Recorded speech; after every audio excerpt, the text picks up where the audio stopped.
Hey guys, this is Ronnie P. This is my new reef tank setup. This is the Red Sea Reefer 250. Anyway, got it put in yesterday, and you can see that it's starting to clear up just a little bit, just after, sorry about the glare, guys, coming in from the door. But it's starting to clear up pretty good. Spent a little time yesterday just trying to, clean up some of the cords and, get my power heads installed and all that good stuff. But my plan is to, shoot some weekly updates just to kind of give you guys an idea of what it's like getting the reef tank started from the beginning. So it'll be basically a week-by-week little check-in here on YouTube showing you guys what it's all about and kind of my progress. Now, I'm by no means an expert. I used to have a reef tank. I knew I was going to be moving, ended up getting rid of the reef tank, and I've been out of it for about 2 years, about 3 years now. But decided to get back into it. This time got a better system, altogether. This is a really nice setup if you guys check them out. You can just go to Red Sea and look at all their tanks, and you can see how cool these are. This has got that silent overflow on the top, so you hear virtually nothing, and you can fine tune it with a little adjustment valve underneath the bottom, and you can kind of play with that and kind of fine tune it to where it's completely silent. But anyway, and I've also got the EcoTech, I guess it's your Radion XR30. Got one of those. And we'll open it up under the bottom and you can kind of see what's going on under here. All right. Now I'm gonna flip my little light on. All right, guys, so you can kind of see there's the little valve I was talking about right in the center. You can turn this little knob and you can fine tune the overflow for silent running. But anyway, now this aquarium comes with this little 3-gallon top off right here. Now you can see just from yesterday, now some of this excess water that I've probably used from yesterday could have been that the tank wasn't filled exactly, to where it needed to be, and the top-off system kind of offset that a little bit. It could be that, some of the water was absorbing into the rocks and, into the sand and whatnot. So that could be part of it. But I went to PetSmart and bought this little 5.5-gallon tank right here. And I'm gonna go pick up a little auto top-off with a pump and whatnot. And I think my initial plan is when I top off my water system, I'm going to top this 3-gallon off as well as topping off the 5.5 and have my pump for the auto top off pumping into the 3-gallon. So hopefully that'll be a good idea. If any of you guys have any comments on that, just let me know. But initially right now, that's my plan. Now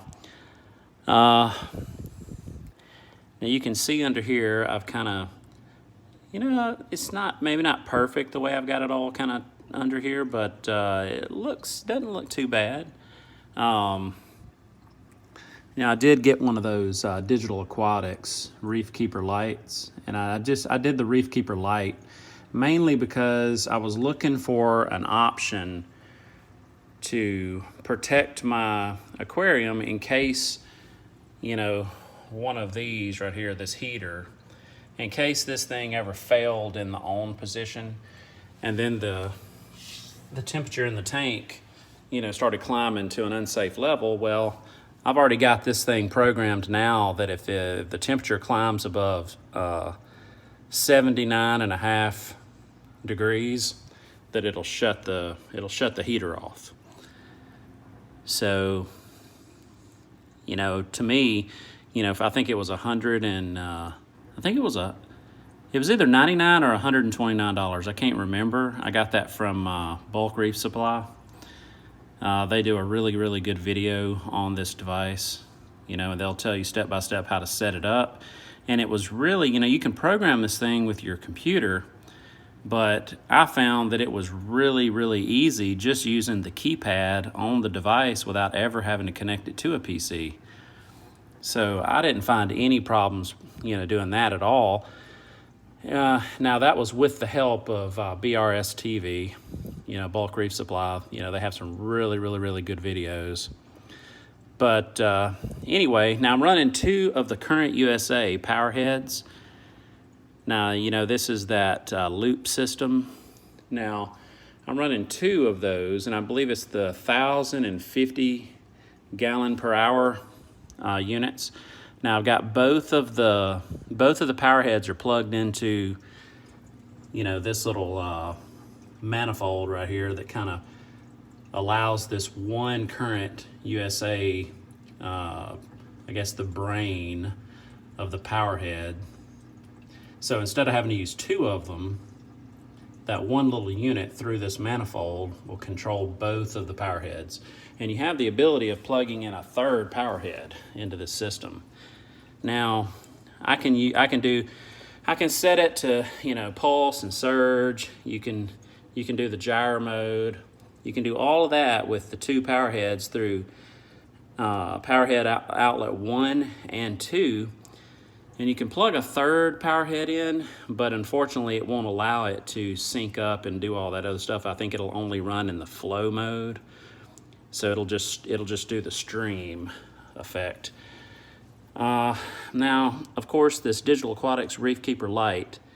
Now it comes with, you know, the head unit. It comes with this power supply that's right here that's also connected into the brain, and it will actually allow you to control each outlet from the brain up there. So until you actually assign something to each outlet on that power strip in the brain of the Reefkeeper Lite, it won't actually allow, you know, each of the, so you have to assign something to the outlet before it will actually power the outlet on. So now, right now I've just got the heater plugged into it, and the Reefkeeper Lite, now this is the basic setup, and it comes with the temperature probe, which I have in my sump right now. And you can see it says iTemp and it's 78 degrees. Now, let's see, 78 degrees there. I've got another little top fin digital thermometer here, 78.8. And I've got another little temp gauge up in the tank. So they're all running fairly close to that. So I just kind of wanted to go in between all of those with the Reefkeeper. Now, I bought this little 5.5 gallon tank from PetSmart to put in here for this top off. And it came with this little nifty little LED light that you can see kind of mounted up there on the top and the back. And then it came with this cool little switch that was easy to remote locate. I don't know if you can see that, it's kind of dark. But anyway, it came with a little switch, a little rocker switch. And that was just cool. I was kind of trying to figure out what type of light I was gonna put under the bottom just to illuminate under here a little bit. So if I'm under here trying to do something, clean something that I could see. And this little 5.5 gallon top fin tank had this little LED in here, and it works perfect. So anyway, well, this is the start, guys. So I am, so basically this is day number 2. Yesterday it was installed, but this is day number 2 of my my Red Sea Reefer 250. And we're gonna do the updates weekly. Probably in about another week or so, maybe a week and a half to 2 weeks, we'll put our first fish in, and we'll kind of get this thing started. So anyway, guys, thanks a lot for tuning in. And if it's your first time to see any of my videos, you know, I do a little garden update outside, and occasionally I'll post some videos of me flying around and stuff like that. I'm a pilot also. But if this is your first time to tune in, please subscribe, and if you would, like my videos. And also, if you'll hit the bell, if you'll click on that little bell next to the subscribe button, anytime I post a new video, you will be notified. And I'll thank you for that. And thanks a lot, guys. And we'll see you on the next one. I'll try to post another update on the tank in about a week. We'll see you later.